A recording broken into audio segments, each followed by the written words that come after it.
C'est à vous les béliers, bienvenue sur votre lecture du mois de mai. J'espère que vous allez bien les amis, que vous avez passé un agréable mois d'avril. Alors on va aller voir ensemble les énergies qui vous accompagnent sur ce mois de mai qui arrive très rapidement maintenant. Alors les énergies générales par domaine de vie et puis bien sûr je vous invite à compléter cette lecture avec les vidéos de vos autres signes. Donc on y va tout de suite avec un oracle. J'ai choisi l'oracle des miroirs pour ce mois-ci. Et on va voir quelle est l'énergie qui vous accompagne, l'atmosphère, un petit peu l'ambiance de ce mois-ci. Et nous avons la carte de la séparation. Ah, ouais, séparation, projection, et ben, ok.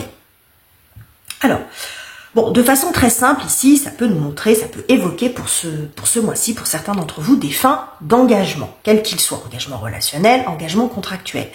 Mais si on veut approfondir un petit peu cette carte, ça peut aussi montrer une prise de distance, des limites que vous posez aux autres, des limites que vous vous imposez aussi à vous-même et que vous pouvez aussi imposer aux autres, par exemple. Mais ça peut être une prise de distance aussi émotionnelle, vous voyez, une prise de recul. Il y a quelque chose ici en tout cas qui se manifeste, c'est-à-dire que cette séparation, quelle qu'en soit la forme, ce recul, cette prise de distance comme je vous l'ai dit, va se manifester de façon plutôt concrète ce mois-ci. Vous voyez, il y a quelque chose qui est acté. Alors ça peut être de façon officielle, mais acté dans le sens que c'est dit, que c'est accepté, que c'est peut-être même digéré. Vous voyez, j'ai quelque chose comme ça. Bon, on va continuer. On va voir ce que nous dit le tarot. Je vais prendre une première carte qui va montrer un petit peu votre objectif, ce que vous voulez atteindre, ce qui est important pour vous ce mois-ci, les béliers. Le roi de bâton. Ah, ouais, roi de bâton, 2 de bâton. Bon, très intéressant. Alors, le roi de bâton, déjà, c'est un roi qui peut vous représenter, puisque c'est un roi de feu. Hein, vous êtes un signe de feu, les béliers. Alors, ce que j'ai ici, c'est que je pense que votre objectif, c'est de vous imposer un peu plus, mais c'est surtout de retrouver votre indépendance. Il y a beaucoup d'autonomie et d'indépendance dans les personnages de cour de la série des bâtons. Donc, je pense que vous avez besoin de retrouver une forme de liberté, de pouvoir de décision, c'est pas forcément imposer votre volonté aux autres. C'est pas forcément comme ça que je le vois, ce roi de bâton.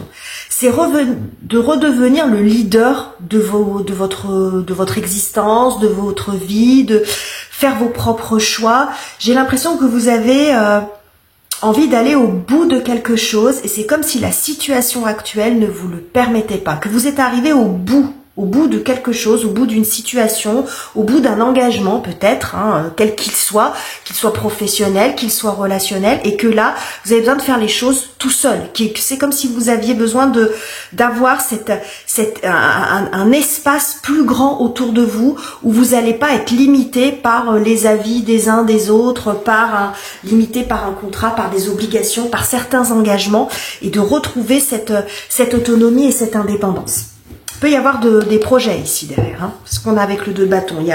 J'ai l'impression que vous avez autre chose en ligne de mire, mais c'est comme si vous ne pouviez pas l'atteindre dans la situation dans laquelle vous êtes, qu'il va peut-être falloir aussi faire des choix. Ok. Alors, on va voir ce qui vient vous aider, vous soutenir, les amis, les énergies, les circonstances en votre faveur. La tour. La tour qui est tombée... Ouais. Toujours cette notion d'engagement, hein. La tour sur le 2 de coupe, bon, ok. La tour est tombée au même endroit, pardon, pour les signes du Gémeaux. Donc si vous avez le signe du Gémeaux dans votre thème, ça peut être intéressant d'aller voir. Alors, la tour va nous parler de soudaineté, de prise de conscience. Moi, je pense que sur ce mois-ci, il y a des changements assez importants et on va dire peut-être brutaux dans le sens que vous n'avez plus envie d'attendre. En fait, la tour, c'est la manifestation de l'énergie d'Uranus. Uranus, planète de changement, de bouleversement, des révolutions. C'est la planète qu'on associe aussi aux révolutions. Donc, bien sûr, après on replace ça dans le contexte d'un tirage mensuel, les amis, mais vous faites votre propre révolution à vous. C'est comme si là, en fait, vous aviez suffisamment patienté, suffisamment attendu, et que là, il y a quelque chose qui doit s'achever, qui doit prendre fin. Mais j'ai l'impression que vous n'allez pas y aller par 4 chemins. C'est-à-dire, il peut y avoir un côté, c'est maintenant ou jamais, ou c'est ça suffit, j'en ai marre de tourner autour du pot, et maintenant, j'agis en conséquence. J'assume mes choix, je vais au bout. Vous voyez, j'ai vraiment cette notion d'aller au bout des choses. Donc, il peut y avoir des choses auxquelles vous allez mettre fin. Ça peut être des relations, ça peut être des changements d'habitude, des changements de plan, des changements de lieu de vie, Bon, là, on parle de séparation, donc ça peut sur certains engagements que vous avez pris. Mais voyez, cette énergie de la tour, elle est là pour remettre en question. Parce que précédemment à la tour, il y a la carte du diable. Donc le diable va montrer tous les attachements justement, mais les attachements qui sont nuisibles, hein, qui sont nocifs pour vous. C'est-à-dire que ça n'a peut-être pas toujours été le cas, mais que là où vous en êtes maintenant, ces attachements, vous avez besoin d'y mettre un terme. Avec la tour, on y va de façon, vous voyez, c'est un petit peu quand on enlève un sparadrap d'un seul coup plutôt que d'y aller progressivement. Vous voyez, ça a quelque chose de surprenant, mais ça a le mérite d'être rapide, ça a le mérite d'être clair. C'est comme si vous vouliez acter quelque chose et qu'il n'y ait plus d'ambiguïté. Vous voyez, de ne pas être dans une situation d'entre-deux. C'est un petit peu ce que j'ai là. Ok les amis. On va aller voir quelle est la difficulté pour vous, ou ce sur quoi vous avez besoin de travailler. La difficulté que vous pourriez rencontrer, ou ce sur quoi vous avez besoin de travailler, les amis béliers. Le 4 de denier. Très intéressant. Oh ouais, et le 5 de coupe. Oh bah oui, regardez, à chaque fois. Hein. Tout à l'heure, on avait le 2 de coupe avec... ouais. Bon, il y a clairement des liens qui sont remis en question. On voit que c'est quand même un peu douloureux. C'est pas si simple.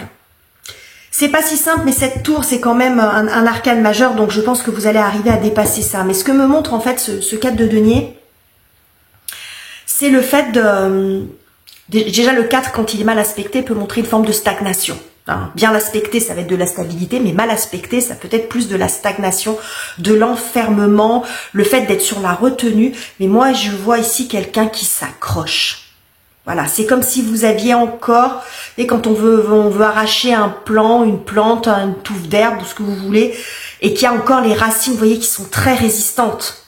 Même si en surface, il reste pas grand-chose, quand vous tirez dessus, vous sentez que ça résiste en dessous. Bah, c'est un petit peu ce que j'ai là. Si vous avez bien compris l'analogie, si j'ai bien exprimé, mais c'est ce que je sens ici pour vous. Hein, il y a quelque chose qui est encore enraciné, des choses auxquelles vous vous accrochez. Vous accrochez pourquoi? Parce que les deniers, c'est ce qui a de la valeur pour soi. Donc c'est des choses qui sont quand même importantes pour vous. C'est pas parce que vous êtes dans cette énergie-là du roi de bâton, d'indépendance, d'autonomie, de reprise de leadership dans votre vie que c'est simple, que c'est facile. Mais il y a encore des choses qui sont un petit peu enracinées, auxquelles vous vous accrochez encore. Alors est-ce que ça peut être comment dire, peut-être une peur en termes de sécurité? Hein, est-ce que parce que le 4 de denier peut aussi évoquer ça, hein, une notion de sécurité, de protection. Donc bon, là j'ai l'impression qu'il y a l'idée de faire quand même un petit peu le grand saut et de dire j'y vais parce qu'autrement je le ferai jamais. Voyez, donc il y a quelque chose d'un petit peu radical. Ce que peut montrer ce 4 de denier, c'est ce qui s'oppose aussi à vous. C'est pas forcément vous. Ça peut être aussi quelqu'un ou une situation qui bouge pas malgré tous vos efforts. Ça peut être une négociation qui n'aboutit pas. Vous avez en face de vous une entreprise, un professionnel qui veut rien lâcher. Ça peut être une personne, un autre type de relation où vous avez une personne en face de vous qui ne lâche rien non plus, c'est-à-dire qui n'est pas très coopératif en fait, qui reste sur ses acquis, qui reste sur ses bases, qui ne veut pas évoluer, qui ne veut pas changer. Donc, il peut y avoir aussi cette prise de conscience de dire je n'obtiendrai rien de plus que ce que j'ai là. Vous voyez si c'est plus comme ça que ça parle pour vous. Ça peut parler dans les deux sens d'ailleurs. Hein. Et là, vous voyez, le 5 de coupe, c'est la carte du deuil. Donc, il y a quand même un attachement, il y a un lien, il peut y avoir quelque chose qui est quand même pesant. C'est pas facile de tourner la page. Il y a une page à tourner, mais je pense que là, vous êtes prêts à le faire. Ok, on va aller voir ce que ça nous dit sur la partie relationnelle. Ça va être intéressant au regard de ce que je viens de vous dire, les amis. Et nous avons le monde qui nous parle également de fin de chapitre, de fin de cycle. Waouh! Et le chariot. Eh ben, c'est intéressant ça, parce que derrière, on a le 3 de coupe. Et vous voyez ces personnages-là qui regardent au loin. Ben là, c'est la constellation du chariot, justement. Bon, ok, petit clin d'œil du tarot. Alors, est-ce que vous voyez bien? Oui. Alors, ce que nous montre ici, le monde, c'est la fin d'un chapitre de vie, la fin d'une histoire, la fin d'une époque, voyez, la fin de quelque chose. Mais la façon dont les cartes sortent, c'est pas quelque chose qui vous rend triste. C'est une fin libératrice pour vous. Il y a encore des résistances peut-être pour certains, mais on voit que cette tour qui arrive, c'est comme un espèce d'éclair et que finalement, il manque peut-être pas grand-chose pour acter une séparation, une prise de distance. C'est-à-dire qu'en vous, c'était peut-être fait, mais qu'il y avait quelque chose qui n'était pas matérialisé. Vous voyez? Donc là, typiquement, c'est vous réussissez à partir du foyer, vous réussissez à déménager ou vous réussissez simplement à exprimer. Ça va dépendre où vous en êtes, mais à dire que là, vous êtes dans une autre phase, que vous êtes prêt à passer à autre chose. Le dire à la personne en face de vous ou vous l'acceptez. Acceptez que vous n'obtiendrez rien de plus que ce que vous avez actuellement. Donc, il y a le fait de mettre fin à un chapitre de vie quand même avec le monde. Donc, ça peut être une histoire qui a été quand même assez longue. Ça peut être aussi le souvenir d'une relation pour certains. C'est arriver à tourner la page complètement sur une relation à laquelle vous vous accrochiez encore. Où il y avait peut-être encore un espoir. Il y avait peut-être encore quelque chose qui n'était pas... qui était encore en vous. Vous voyez ce que je veux dire? Il y avait encore un lien avec cette personne, avec cette histoire en tout cas. Et là, il y a l'idée vraiment d'arriver à tourner la page. Et c'est ce qu'on a aussi ici avec ce chariot. C'est aller de l'avant. C'est repartir. C'est aller se tourner vers l'avenir. C'est en terminer avec ça. Vous avez fait le tour. Vous avez fait tout ce que vous avez pu. Vous avez appris ce que vous aviez à apprendre. Vous avez vécu ce que vous aviez à vivre dans cette relation. Et là, c'est aller de l'avant, mais y aller seul.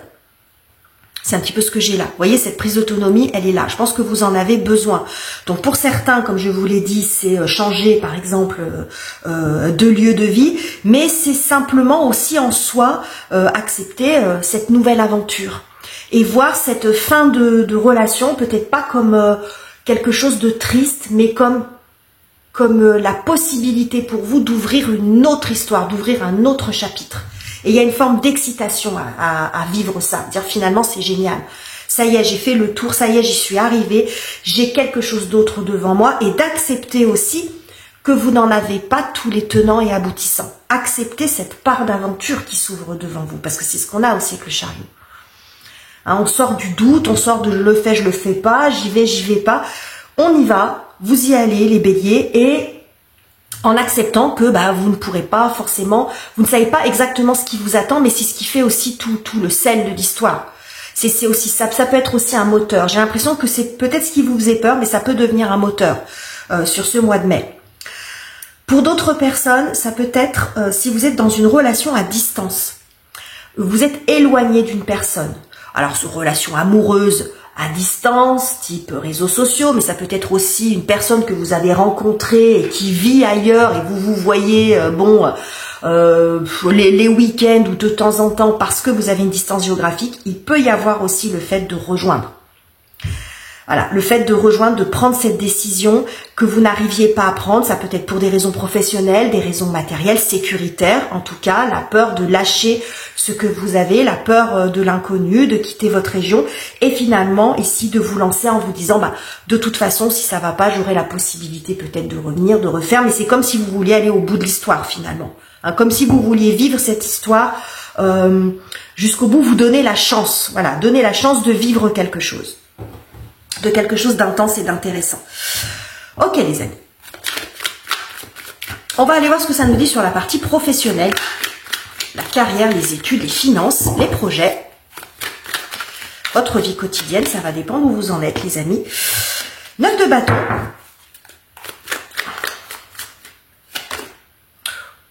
Et le 5 de denier. Et l'as d'épée. As d'épée, 10, 3 d'épée, 10 d'épée. Alors, ce que j'ai ici, les béliers,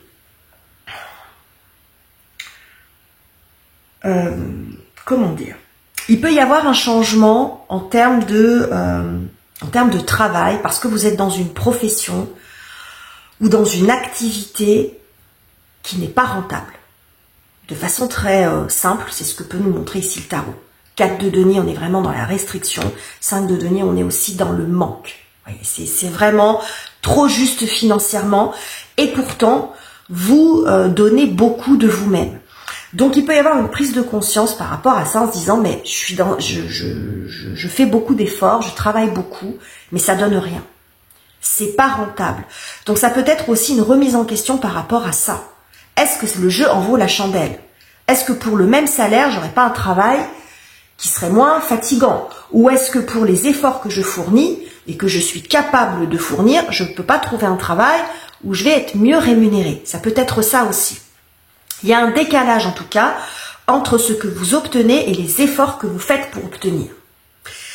Ça peut être aussi que vous êtes dans une voie, dans une entreprise dans laquelle vous ne pouvez pas évoluer plus. Les perspectives d'évolution sont bloquées. D'évolution de salaire et d'évolution de carrière. Donc là, avec cette tour, il peut y avoir une forme de, peut-être de ras-le-bol et de dire, de se tourner vers autre chose. Hein. Après, ça va pas se faire tout sur ce mois de mai, mais la prise de conscience, elle peut être là. Pour d'autres, il peut y avoir aussi un travail dans lequel, qui vous vide un petit peu de votre énergie, qui vous vide de votre substance, c'est-à-dire qu'en fait, c'est un travail qui peut vous nourrir financièrement, qui fait le job, donc c'est vraiment typiquement le travail alimentaire, mais qui vous vide de l'intérieur. Voyez? Alors, ce que j'ai ici en fait avec cette carte de la séparation, je trouve que c'est assez intéressant parce que ce qui pourrait être mis en question, c'est votre rapport au travail. C'est le rapport que vous avez avec votre travail.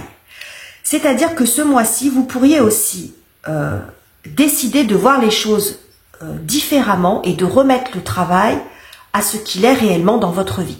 Parce que, on va dire les choses telles qu'elles sont, les béliers, tout le monde n'a pas la possibilité de changer de boulot, même si votre boulot, il n'est pas top, qu'il n'est pas épanouissant, que vous vous enquiquinez ou qu'il n'est pas suffisamment rentable. Mais on peut pas, on n'a pas toujours la possibilité de claquer la porte et de dire on verra bien. Parce qu'on a des factures à payer, des responsabilités, etc. Mais ce qui peut déjà vous aider, c'est de mettre une distance émotionnelle avec ça. Déjà, comprendre que votre travail ne vous définit pas en tant que personne. Parce qu'on est beaucoup là-dedans, toutes ces dernières années, et c'est quelque chose que je dénonce beaucoup, de ramener son travail à sa mission de vie, c'est un peu du grand n'importe quoi. Voilà, notre travail ne nous définit pas. Donc, si vous êtes dans une phase où vous êtes dans un travail qui ne vous plaît pas, ramenez-le à ce qu'il est. Il est là pour payer les factures, pour vous aider à vous loger, à vous nourrir, à vos besoins, on va dire, primaires sur le plan matériel, et c'est ok avec ça, mais vous mettez une distance émotionnelle. Ça ne vous définit pas. Vous avez d'autres choses dans votre vie où vous pouvez vous épanouir. Et ça ne veut pas dire qu'après, vous ne pouvez pas vous orienter, bien sûr, parce que c'est tout à fait compréhensible de vouloir un travail dans lequel on se sent bien, bien évidemment. Mais peut-être le fait de changer ce rapport au travail peut vous aider à mieux le supporter, de le remettre à la place qu'il a dans votre vie. Donc, je pense que si chaque chose est remise à sa place, déjà, ça sera beaucoup plus facile à vivre pour vous. D'accepter que ça peut être temporaire et que même si c'est un travail qui ne vous plaît pas, il est quand même bien utile pour le moment et que vous en avez besoin et qu'il n'y a pas de problème avec ça. D'accord? Donc, il y a vraiment de ça. Il peut y avoir aussi le fait de mettre... de changer votre rapport au travail en disant « Mais pourquoi je fais autant d'efforts finalement ?» Je fais beaucoup d'efforts pour obtenir pas grand-chose en retour ou avoir de maigres perspectives d'avenir ou de pas avoir la possibilité d'augmenter mon salaire, etc., etc. Donc, c'est peut-être de vous dire aussi, je fais, pour l'instant, j'ai pas la possibilité de changer, je fais ce que j'ai à faire, mais j'arrête de m'épuiser. Et si vous n'êtes pas dans une attente que vous savez que vous ne pouvez pas obtenir, que ce soit une augmentation de salaire, une évolution de carrière ou quelque chose comme ça, eh bien, il y aura beaucoup moins de déception. Plus on est dans l'attente, fait des efforts parce qu'on attend quelque chose, on attend un retour qui ne vient pas. Si vous n'attendez plus de retour, si vous faites les choses pour vous et pas pour dire d'avoir un retour de reconnaissance ou de carrière qui ne viendra pas, bah, du coup, vous vivrez les choses aussi différemment. Ok, bon, on va prendre un conseil du tarot pour clôturer cette lecture. Quel est le conseil du tarot, les amis? Nous avons un as de bâton.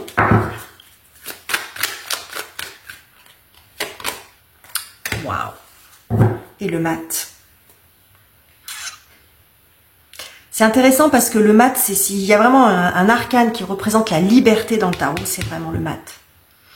Je pense que ce qu'on nous dit ici, c'est vraiment le conseil du tarot, c'est en fait la liberté, c'est la liberté que vous avez dans la tête.